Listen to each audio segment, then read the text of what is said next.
every mistake felt like the world was ending for me. Like it was really truly like an embodied experience of I didn't know who I was anymore and who I was living for. And so when you hit this kind of low place in your life, you have no choice but to confront yourself.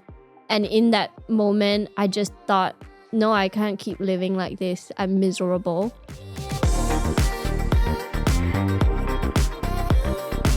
Welcome to Speaking Human with Dr. Damini.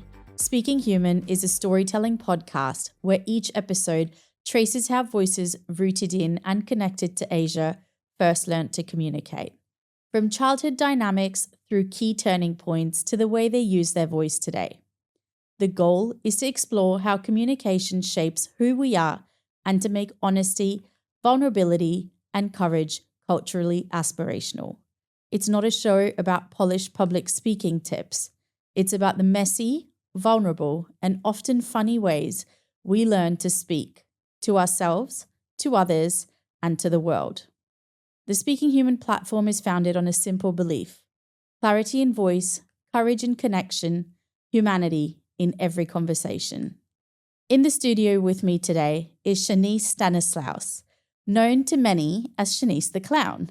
She's a performer, entertainer, and joy maker whose work centers around creating laughter, wonder, and connection, often in the most unexpected spaces. But today's conversation isn't just about clowning around. It's about so much more. About the human behind the costume, how her voice was shaped long before the red nose, and what it takes to choose joy as a profession. Today, we explore the person behind the clown. Thank you for being with me. Thank you for having me. That was a beautiful introduction. I was moved by it.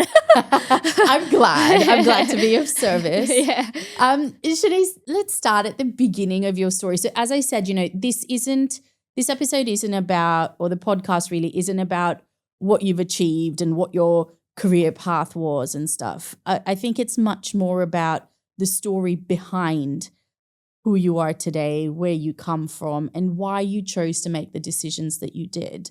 So let's start at the beginning. Tell me about your family, about the time and space and culture that you were born into. Yeah, I'm a middle child born into a Singaporean family.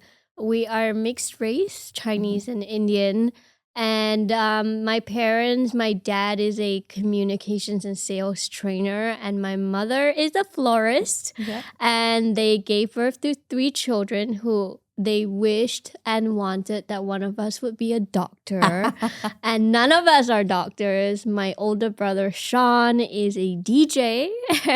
I'm a clown. And my younger brother is like a startup founder now in like AI and tech.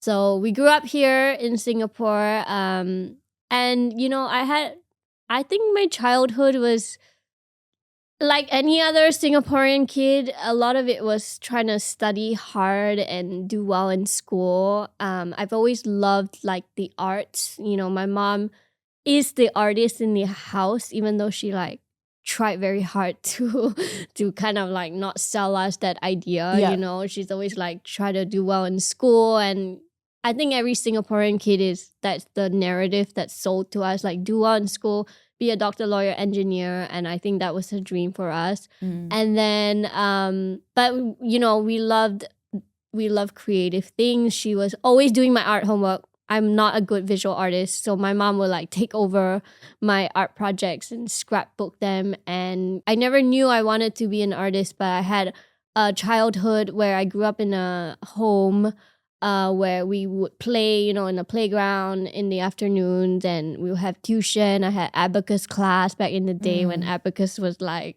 a thing. It was nice. I look back on my childhood, and I think I was a very hardworking kid. I had no social life.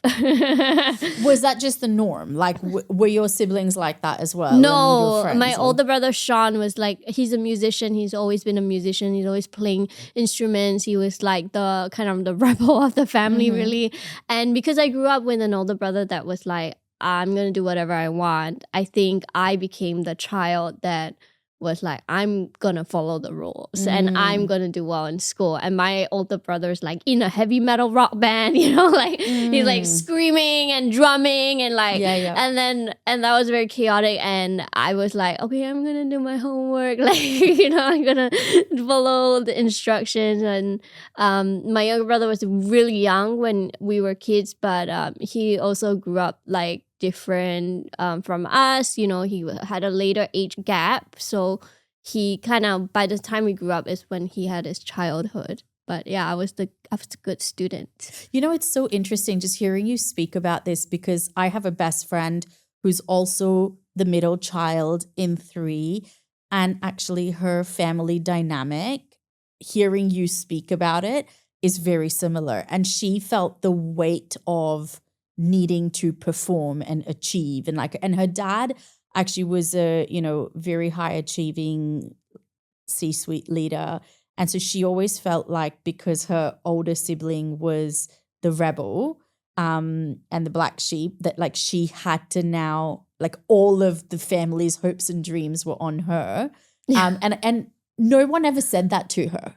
Like, it wasn't something coming from the parents. It was an internal dialogue that she was having with herself, and a pressure that she was pushing on herself, that like, I must perform. I don't know if it was pressure or it was the only way that I had known the world, that way that my family kind of brought us up. My dad, though, I mean, my mom's pretty strict and conservative, but I would say my dad, because he was a self-employed entrepreneur and, he was like a public speaker, he was like known to be like the humorist speaker, he won a lot of prizes for being funny. So my dad, I think, if you ask me like where the clown comes from, I think it comes from both of them. In a way, like my dad was always cracking jokes, and he raised us in a very interesting way where he would do things like, we used to live on a hill. He would like make us go down the hill and climb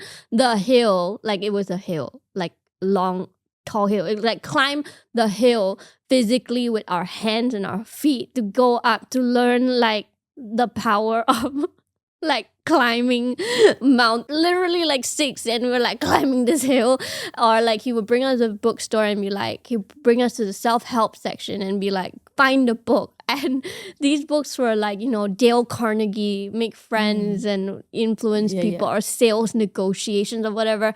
And I was like 5, and I would pick the best like pictures and like best colored book, and I wouldn't read it because I wouldn't understand it. But my dad was like, he kind of like pushed us in this way, but he was like still like, make money and like be successful. But my mom is like very strict, like, I really want you to be a doctor. And she's still she's still hoping you'll become a doctor. I think 2 days ago, I was having like a chat with her, and she was like, isn't the life of an artist really hard? Why don't you get a job? You should ask her to speak to a doctor. Yeah. I'll have a word with her. You know what? Because life's just hard. Yeah, no matter what you do, life's just hard. So you may as well love what you do. Yeah. But she's like, she still wants me to be a doctor, and yeah, we're at that conversation. I love that. Okay, so what was communication like? So you shared, the way that your dad would push you and encourage you to see the world slightly differently. Firstly, it sounds very non-Asian, right? Like it doesn't fit into the stereotypes of Asian parenting. So I feel like you already had an advantage, I guess, in a way. You had a mum who's creative, denying her creativity, but creative. And you had a dad who was an entrepreneur and a speaker, who saw the world and neuroplasticity essentially before that word was coined and popular, but he saw that as a form of parenting, right? So which is very, very cool and ahead of its times. What did you grow up seeing conflict like at home? Yeah, I mean, I want to say that my parents never went to university. They were like the kids in their home that were supposed to like look after their families. And my dad started working at, I think, 13 as a car washer. So he built his like life and his business at a very young age, so he kind of knew what grit was. And so I think the way we were taught to deal with like challenges has always been like to try and find ways around. At least with my dad, he's always like encouraging us to think out of the box. And he would be like, no, don't go to school, you don't need school. Like, like just figure it out on your own. But then the conflict that happens in my home, a lot of it, I think growing up, I speak to me and my older brother, because we were both artists and we want to be artists, was just like the conflict of why you choosing this path even though you know it's hard, and us kind of rebelling against kind of when we grew up and we wanted to choose those career paths. My brother first, because he's older and he wanted to be a musician, and I think that conflict, that was like, we are a very open, honest family, so we don't hide anything that we think. And so if we have a problem with you're gonna hear it. You'll know, yeah. And the neighbors will know. And with my brother Sean, like the neighbors definitely knew. Like, he was loud and expressive, and my mom too. And there were a lot of conflict in that way. But you know what? I appreciate that style, because I grew up in a home where like there's no filter. We just try to like say what we think. We're not very avoidant of conflict. Sometimes we would be like, if someone was having a bad day and didn't want to deal with it, or like we want to be more like, my dad's always like, okay, I don't really want to, let's just avoid it. Like, I mean, that's just empathy, right? That's empathy and like picking your battles. Let's not go. But I think I'm now the family member in the house. They have this saying about middle children that, you want someone to say something that someone doesn't want to hear, you call it the middle child. Yeah, that's me. Is that a thing? Yeah, it's me. Okay. Or the eldest daughter. I'm the only girl. So like I've become now like the person that tells people like, oh, I don't think this is right, or everyone hates when you do this. You're the truth teller. I am. I've become that person. So what happens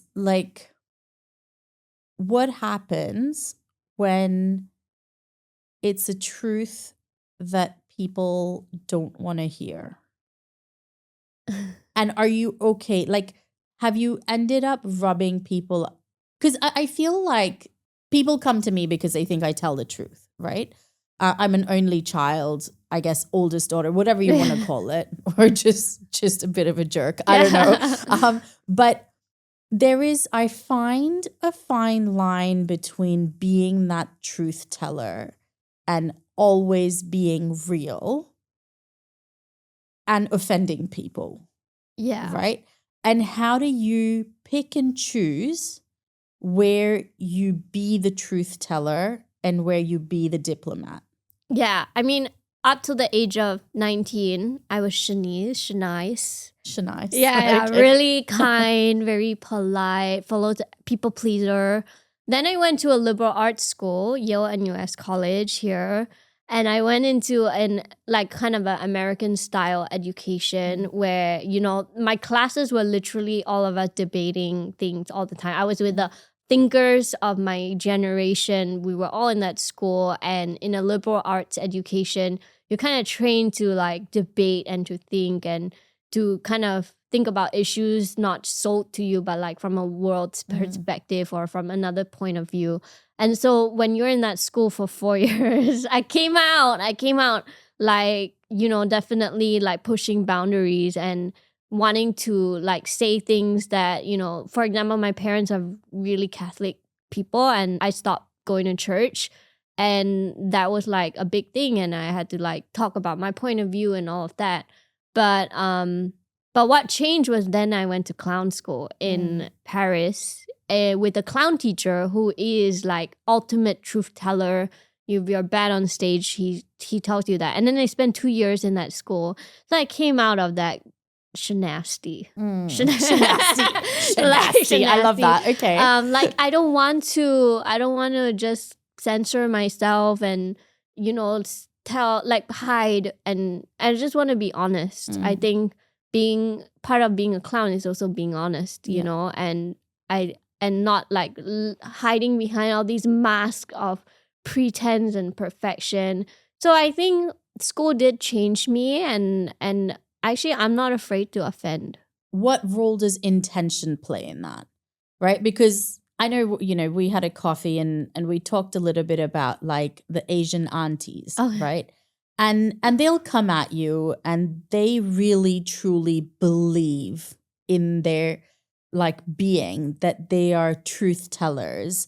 And, they will literally say to you, well, if I don't say this to you, who will? And I'm only saying this because I care.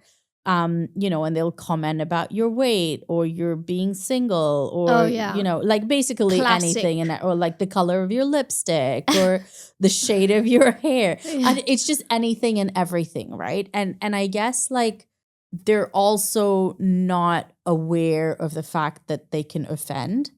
They don't care if they offend. They don't mind offending, but their intention, while they believe is very positive, is not necessarily positive. Yeah. Right? So how do you come at that? Like, what is your approach to that? To truth telling or dealing with aunties? To truth telling. We'll get to the aunties later. Yeah, I mean, I truth tell to close friends and family. I don't like go to people I just met and be like, just on the street. Your attitude is terrible, I think you're right. There must be some kind of politeness, and I try to be honest but not malicious.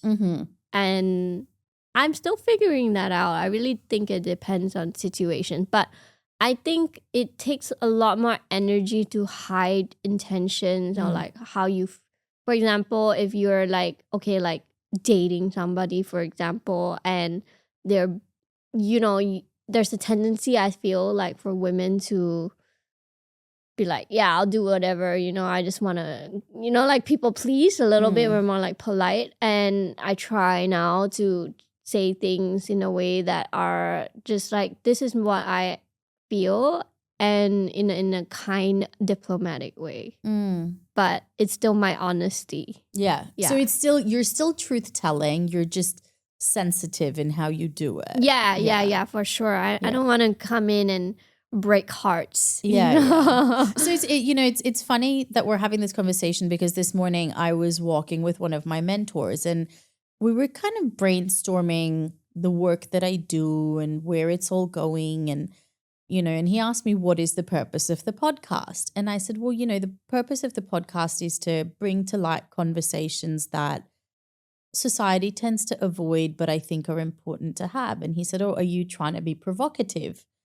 And I said, well, I'm happy to be provocative where I need to be, but I don't need to be provocative for the sake of it. Yeah. Right. And I feel like society, especially now with social media, I feel like we've gone to extremes, right? And I feel like there are people out there who are being shenasty just for the sake of like getting a reaction, right? And I mean, I know that that's not you at all. Yeah. Have you come across that in like through your work or the people that you interact with? Yeah, for sure. I mean, as a comedian, the role of comedy in society has always been to reflect the issues that we face, right? And put it in a comedic form and show that to the world. And sometimes it can get very political or it can get very dicey. So yeah, definitely on the circuit, when I'm doing shows or on tour or doing open mics with different comedians, there are some comedians that just want to provoke and want to really throw it in. And you know what? I don't say like, no, we can't do that. I think we need to live in a world where diversity can live. And that means that we're not in our own bubble where we think that there is only one right way. Like, how are we going to grow and learn as human beings if we don't know how to listen and actually let people have their way of expressing themselves, right? We're not robots. We're not AI. We're not like, you're different from me and I'm different from you. And what a privilege it is that we can come together and be from different experiences and actually be confronted with dialogues that are controversial. Yeah, when I go on tour, coming from like Asia, and then sometimes I go on tour in the US or Canada, there are some things that I do in my clown shows that are like, for example, I do a show about trafficking in Canada, and it's a real thing. People buy mail order brides from Asia and traffic them to North America. And some people feel really like confronted with that. But I'm not doing it to provoke anybody. I'm doing it because it's a very real thing that I've seen and I want to talk about as an artist. And, you know, if you get provoked and triggered by it, I used to be the kind of person that was like, oh my God, I'm triggering everybody. I'm so like scared. And a manager that was producing my show said to me, isn't that great, Shanice, that you can spark that kind of thinking and aliveness in someone as an artist. So I think I'm really open to differences. I think there's a really beautiful difference there, right? There's a provoking ideas and thoughts and ideology, and then there's provoking people. Yeah. Right? And I think there is a distinction there, because the work that you do is there to provoke thinking. Yeah. Right? It's to shake people up and be like, have you thought about this? Have we talked about this? Right? And I think the people that get provoked or triggered, rather than just their thoughts being provoked or triggered, are the people who haven't taken the time to process their own emotions, right? They aren't having these hard conversations with themselves. They don't separate their identity from thoughts and ideologies that are fluid. We talked a little bit before we started just about the fact that, you know, the little bit that I know of you, I get the feeling that you're very much a live and let live, right? Even what you just what you just said was basically around the fact that there needs to be space for everybody to have their own lived experience, for people to have their different viewpoints and ideologies. And if we can't create space to allow all of that to coexist, then we're doing ourselves a disservice. But coming back to now our favorite topic, the aunties. Oh my God. Right? This is not how they live their lives. Tips on how to deal with terrible aunties. So in a way, you know, I think us as a generation have an acceptance and a respect for the fact that they have their lived experiences that makes them the way that they are, and they basically can't help themselves because they don't know any better. So they're going to pass judgment, and they're going to say things that feel really stupid sometimes to us, and make comments and assumptions. How do you deal with that? And are you still Shanice, or are you Shanasti? I used to be like so nice to all the aunties because they can come at you. I mean, not just my own aunties, but like general aunties out there. I think I was telling my mother the other day, there is a power in being an auntie. It's like this unhinged older woman who can't care about the world anymore. Like no one can control them. I really think aunties have this power, and I'm looking forward to becoming an auntie myself. But while we wait for that moment, I think there's something about their comments and judgments, and I used to like be very affected by them. But I've now mastered the art of the comeback. Art of the comeback, because I thought about it and I realized that it's the reason why they're so judgmental, and you know, it's the way they were raised and the way they probably had older women talk to them, and two, it's because inside I think they're jealous of me. I think they're jealous. So now I try to say that. I'm like, oh, you're jealous. Okay, I get it. You're jealous. Like, you're talking about how I put on weight, but we're not talking about your weight. Like, you know. Oh, wow. Yeah, you know, you want to be me. That's why you have so much comments about my life. Like, that's how I How's that going for you? Yeah, they stop. Really? Well, I actually quite welcome it, and I think they have this radar of like, oh, she's not easy to deal with. Like, she's gonna open a debate about feminism and all that. I don't want to get into it. Do they ever worry that you're gonna use them as content?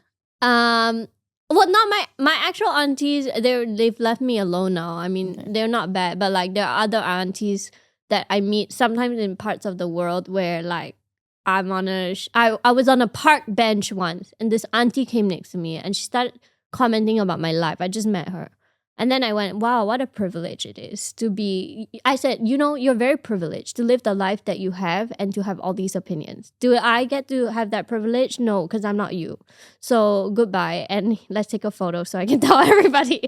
I've just learned to make a joke out of it. Like, take their judgments as like, obviously they're dealing with their own stuff. I mean, if you're really, truly happy in your life, would you really be commenting on other people's life? You must be so bored, like aunties who go like, oh, you need to get married. Okay, how's it going for you, auntie? How's how's your marriage? Yeah, how's your marriage? Are you very happy? Like, you really want me to have that? Like I've learned like to just throw it back. Don't let them have power. So a lot of how you live and function and communicate is very deeply rooted in going against the grain, right? Yeah. Like, you're not living by anybody else's standards or expectations. You're creating your own path.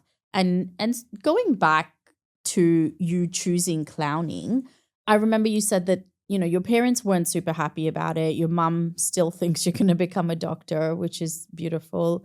Delulu, but beautiful. What was it that gave you that strength, that comfort, that you were going to go ahead and do it no matter what? I think people, when they hear my story or they see the way I talk, they think that, oh, this girl is super confident, or like she's always going to rebel and it's easy for me. Actually, it's not. I'm a person that grew up. I think I want you to envision a person who just always followed rules and always followed what everybody said. And that before I became a clown, there was a time where my parents wanted me to work another kind of job, and I did. Mm-hmm. I worked in marketing. I followed what they did. I followed that lifestyle. I actually did what they said, and I was always kind of waiting for other people sort of telling me what to do. And when you grow up in Singapore also, it's like living here, people are always telling us what to do. I actually was thinking, what kind of culture would we become if people weren't just dictating it all the time, right? We're always trying to create culture and create behavior here. I've always been like a kind of a, I think I like to say like a robot or like dead inside. And what happened really was I went on this path and I hit a wall. I went to a clown class while, doing my marketing job. And in that class, I had to confront the person that I had become, which was a person that was like unable to play and unable to fail. Every mistake felt like the world was ending for me. Like, it was really, truly like an embodied experience of I didn't know who I was anymore and who I was living for. And so when you hit this kind of low place in your life, you have no choice but to confront yourself. And in that moment, I just thought, no, I can't keep living like this. I'm miserable. And I need to go find myself. So I went to clown school to find my play. I didn't plan to be a clown. It just happened that in trying to find my play and myself, that I found a career in clowning. So, that experience that you had where you were this soulless robot, just part of this like wider machine, it's a very true and lived experience of many people in Singapore, but not just Singapore, right? It's like a very Asian thing. We're all parts in this big machine. And I feel like a lot of people are experiencing that burnout, right? That massive gap or dissonance in their identity and in who they think they want to be. And they get to a point where they've ticked all the boxes and they're like, well, now what? Right? And unfortunately, not everyone has the wit or the grit or the ability or the balls to be like, okay, I'm going to go to clown school and find my play, right? A lot of people lack even the self-awareness to know that they need to do something different. What advice would you give to people who are in that situation, who are experiencing that dissonance of identity, but not able to just say peace out and they still have responsibilities, they might have family or whatever, and they can't just go off and find something else and they do still have to keep doing the job and paying the bills. Yeah. What can those people do to find their play? I totally relate because I teach a lot of people in the corporate world that are in those positions. And I think it's not about making a big jump, like I quit my job and woohoo, skydive, let's go to my next career. I think that is already scary for the nervous system. The reason why a lot of people hang on to like their life, and I'm guilty of that. Like sometimes I don't want change because I don't know what that looks like, and uncertainty creates a lot of anxiety in our nervous system, and we want to feel safe as human beings. So I always say like do it in a small way, right? Like start really micro small, like stop taking the same route to work every day. Try a new route. Like that's super small. It's not going to take something out of your day. Play music when you drive to work, right? Like how do you inject joy in your day when it doesn't feel joyful to do the work, but like on your way there? I wear fun socks, like I'm not wearing it today, but like, like fun shoes. like expressing my play and joy in these little things. Then I feel like I have some kind of ownership over like my day, even though I have to do things that are hard. And then from there, work your way up. Okay, what today I'm, gonna make it more light and fun by telling a joke to my colleague, right? So work your way out so that the day then becomes like you start to own your work. It's not about like, I'm gonna quit my job and I hate it, but it's like, there's so many parts to when you are doing your job anyway. Like you gotta get up, dress up for work, take a bus to work or go to work, and then you have like your coffee thing situation, you have your lunch. Like there's so many parts that you can tweak those little things in between your day itself so that it feels like you can control the parts that feels happy and joyful for you. And then ask yourself, oh, is this manageable? Am I still like miserable? Do I hate my boss? A lot of people hate their boss. And it's like, okay, so instead of hating your boss, take it light. Like, your bosses, like the aunties, they come at you. Yeah, okay. Like it's you're just like, okay, I'm going to do what he says, but it's not going to destroy me.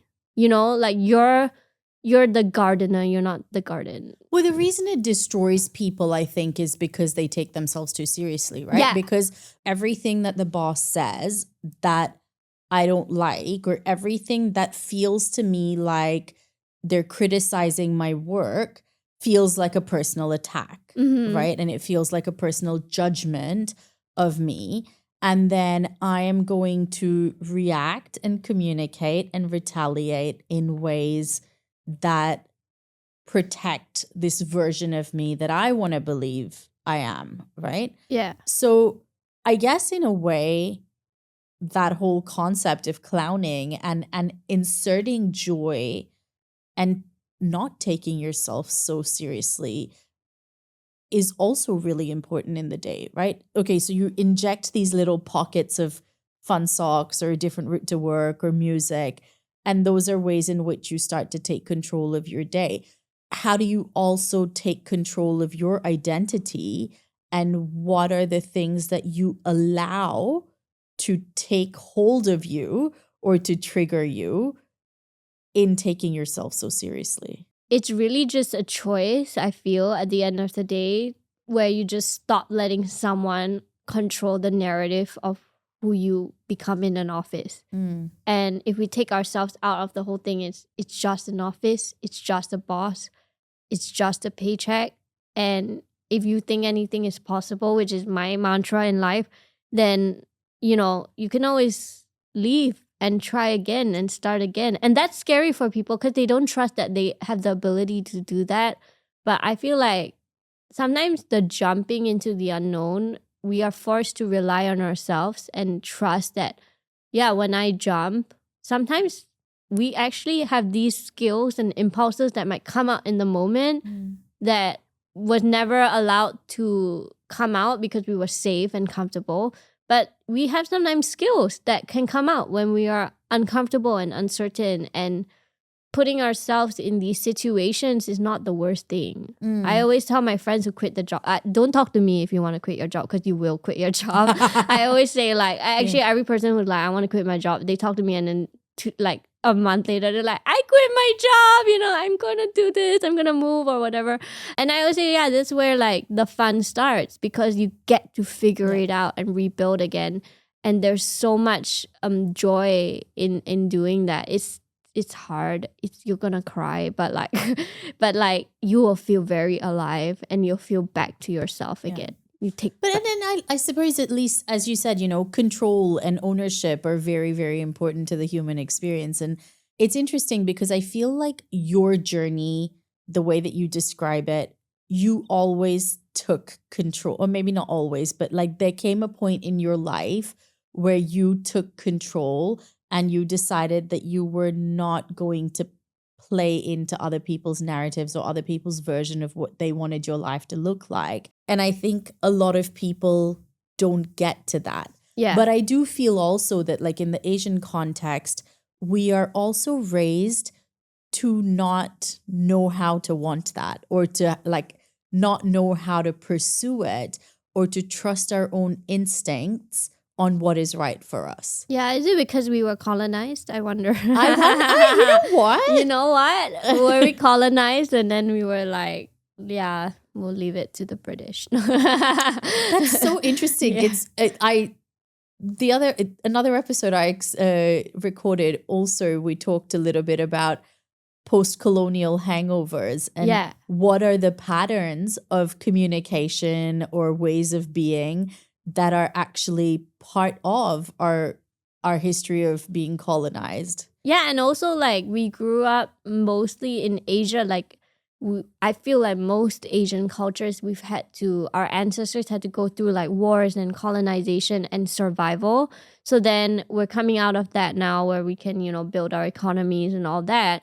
But like I feel like there is a part of there's always a fear of like, I'm gonna lose my survival. So I will choose like safety and comfort, which is not wrong actually. If that is your choice, that's fine. It's a beautiful choice to choose that for like providing for your family. But then if you have the freedom and privilege to choose something uncomfortable and the privilege to go for your dreams, and there's no responsibilities holding you back, but you still hold back and still self-doubt and still don't make that choice, then that's where I think the problem is, because nothing's holding you Well, back. that's it, right? Because I guess if we look at it historically, so there's colonization, but then beyond colonization, there's also a huge immigrant movement, right? So for a lot of us, I mean, I'm a first generation, or second generation, I guess now, like first generation who's lived and grown up overseas. So my parents were the first generation to move out of India, which is where I'm from. And I think there's also a lot of mentality that is associated with that, right? There's that desire and need for security and safety and like saving and building a life. And so there is so much fear and anxiety and certain ways that people like to do things and expect to do things. But like you said, we are in a different time now. We are a different generation now. We have different types of privilege today. Yeah. So how do we encourage people to move past those historical patterns and wake up and see today's reality? People always ask me this, like, what should people do? I really think for me, it didn't come like that. It came actually for years of doing the reverse and the opposite. And then I had to come to it on my own. So my only advice is I feel like people stop choosing the choice once it gets so bad that the choice to leave feels better than the choice to stay. Yeah.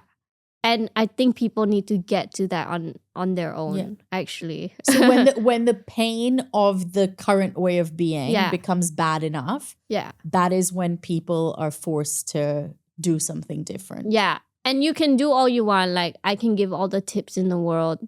I can talk about my story. You can talk about your story. But if someone is just not ready to go, it just never will happen. And so I just say to my friends who hate their soul-sucking day job that I'm just like, okay, just keep going, and then I'll be here when you quit. Yeah. And you'll be great when you quit. And sometimes that works, and then some of them have families they need to provide for, and then they find ways in their brain to do it. But like I said, it's not worse to stay in that job compared to me. Like I said, we are from different experiences, right? Different privileges in life. I have the privilege to do that. Someone might not. And instead of going like, I'm better off than you, I think it's just saying, no, you get to make that choice, and I'm here to support you, and I'm here to be a mirror to reflect the possibilities of if you did another choice. But that doesn't mean that the choice you made was bad. And I think that's where like I feel like we've become a society where we're like, if you don't quit your job that you hate, you're worse off. I mean, yeah, to me you're worse off, but maybe for them, they get paid monthly and they have a life, they can afford gym membership. Yeah. They don't have to worry about it. That's fine, but it's like, how do we accept that people make different choices? And so how do we, like, you work with corporates a lot, I work a lot with corporates. A lot of what we talk about is individuals and how they make personal choices. And I totally agree with you that, and I say this, I mean, I teach a course in career transitions, and I literally say this to my coachees, that every individual person has their own journey, right? And only you are living your lived reality. Yeah. So I cannot come in and tell you do this or do that or, try this. It's only you know the full picture of what is going to work for you. And I think that's why coaching is so powerful, because it is about asking the right questions to get people to uncover their own story. But that's one part of it. There are entire organizations and societies in which these people need to function. Yeah. Right? How can workplaces and societies adapt to allow for this individual human experience? You asked me, like, I could have the answers, but I don't have the answers to that. I feel like that's what my job is, to go in and do clown workshops and get people to have a taste of what's it like to have freedom in their body and their voice, and to unlock like a part of themselves that are maybe not the way they usually function. And then from there, they go like, yeah, maybe we can, like we can do things where we fail purposely, or we can like, but I don't know how. I think it starts at the top, actually. Culture in a workplace, it starts at the top. I always try to say to people that I work with, it just starts by you trying to do one thing that the office doesn't do. One idea that they don't want to try. What's your biggest challenge in convincing or like onboarding corporate clients? Like, what are they most unsure or like questioning of? Yeah, when in Singapore, I have this problem. When I go in, I teach people how to engage their work with humor, like sales or presentation. I'm the funny girl, right? People hire me to help you find your funny. But when I go in, Singaporeans are like, I want the 5-step routine on how to be funny. And I have to go like, no, like that's not how life works. And that's not how humor works. Like, your funny is different from my funny. So the way you find it is very different. But the core of being funny is actually being yourself. And comedy is truth and pain put together in this very whimsical, out of the box way. So I don't know what your point of view is on your truth and pain, but the more in touch you are in your point of view and your voice and your perspective on the things that have happened to you, the ideas you have, the stronger your voice is on that, the more your charisma or your funny comes through. But until then, I can't give you a 5-step routine because there's no 5-step routine. What do you think it is? I mean, you've hit the nail on the head, right? Because I feel like, I love Singapore, obviously, but like, let's face it, we're not known for our humor, right? Like it is, people are not like, oh, Singapore, what a hilarious place. Like, But I people must are say, so funny. having thought all over the world, Singaporeans are so funny. No, really. Like if you give Singaporeans an hour to warm up. Yeah. So but what is it, right? They can be very funny. Yeah. But they need the permission. Yeah.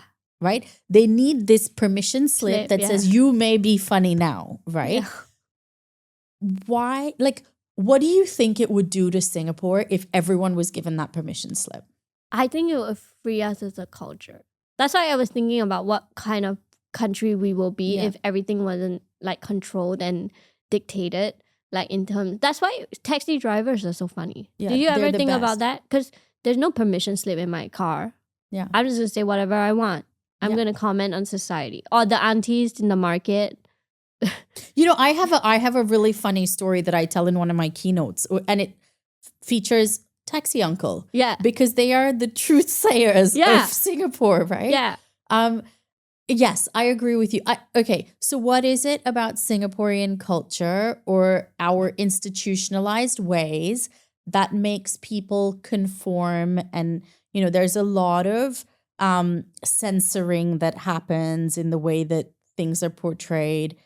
What do you think? Like, what is your ideal Singapore from that perspective? Gonna get political, but I don't Go. care. No, I think about this a lot because I represent Singapore a lot on the world stage in my industry, and you know people are quite shocked. Singapore, like clown.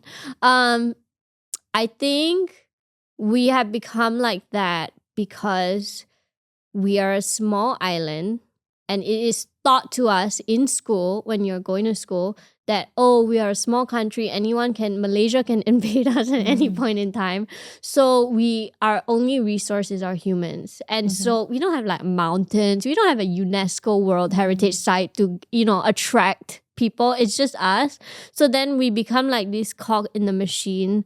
We are the cog in the machine. And the structure of our country is like, if you don't work hard, like this country will like, you know, suffer, like literally drilled into us. So then it's like we're in this system where we have to like, you know, work hard, and like it's kind of like a scarcity mindset that is put on us.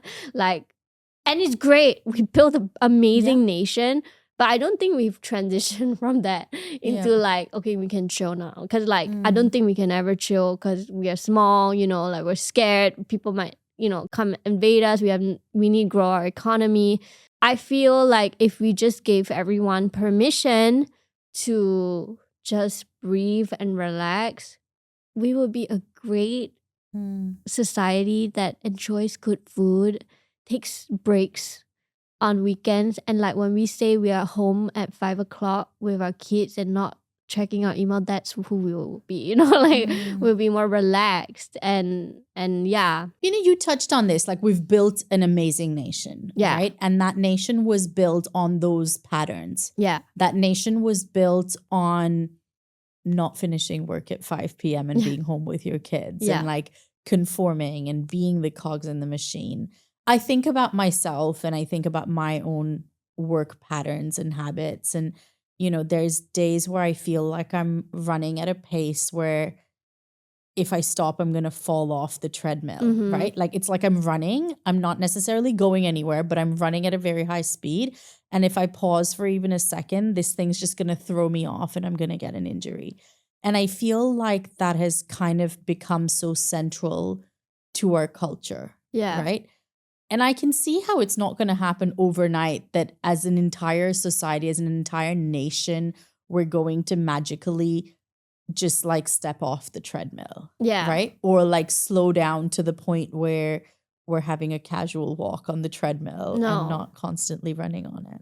I don't think we ever will. Yeah. I think we've set the bar like So high. Yeah. But I think there's merits in becoming that kind of good hard worker. Now I think things are changing. There's a lot of like people like me who are stepping out of the system and building their own things in different industries as the younger generation comes out. Like I do see some changes there.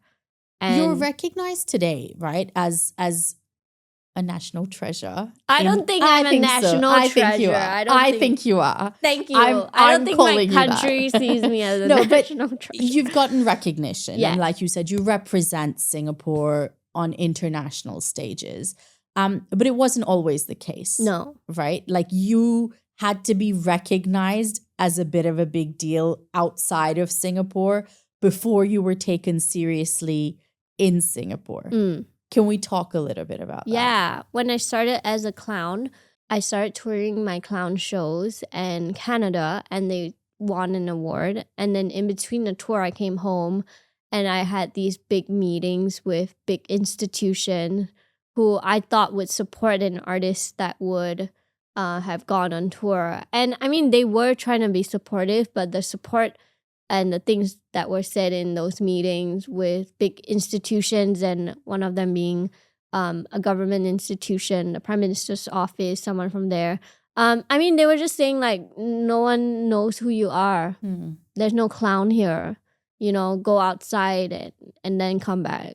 And that's actually the story of most people. Like even Joseph Schooling, he had to win the Olympic medal outside, and then everyone like, oh my God, Joseph Schooling. And so that really broke my heart. And when I did tell other people, like mentors in the industry, they were like, yeah, that's just normal. That's normal. Yeah. They're never going to appreciate you in your own country. You have to go outside, win all these things, and then come back. And true enough, I went back on tour, won awards, and then newspapers started picking up the story.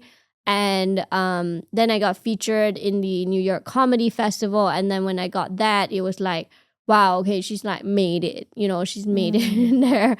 But I spent 8 years before that happened. So that's why I say it's not easy to just make a change like that. You know, it takes time. I took 8 years. People think that I became a clown and that decision was easy. Before the 8 years, there were like years of working other things and figuring it out before I decided to do a transition. And then that transition took time. And then after the transition, working in the field in clowning, that took like years before people see what this is today. And so I don't think it's a magic trick of like, I make a choice and then I'm successful. But it's like, I make a choice and then I commit to like it because I love what I do. And I believe that I will make it. Yeah. Like, you know, when you fall, you're like, I hope I land. What do you see today? Like, okay, you believe that you would make it. You're doing all this incredible work. What do you see as your responsibility to the next generation, or like to people who are upcoming, who see you, who feel like they are represented by you and they want to follow this path or they want to break cultural norms? What would your role or advice be there? Yeah, just care less. Care less. Care less. That's my new motto. Like, I just don't care as much about what other people say. It's a little bit like athletes, you know, when you're swimming in your own lane, you can't like really hear when you're swimming. Okay, I'm not a good swimmer, but like you can't hear conversations outside. You kind of have to be like in your own lane, and you listen to people who have walked parallel or closer to your path than other people. So I stopped listening to my mom because I said, you don't do what I do.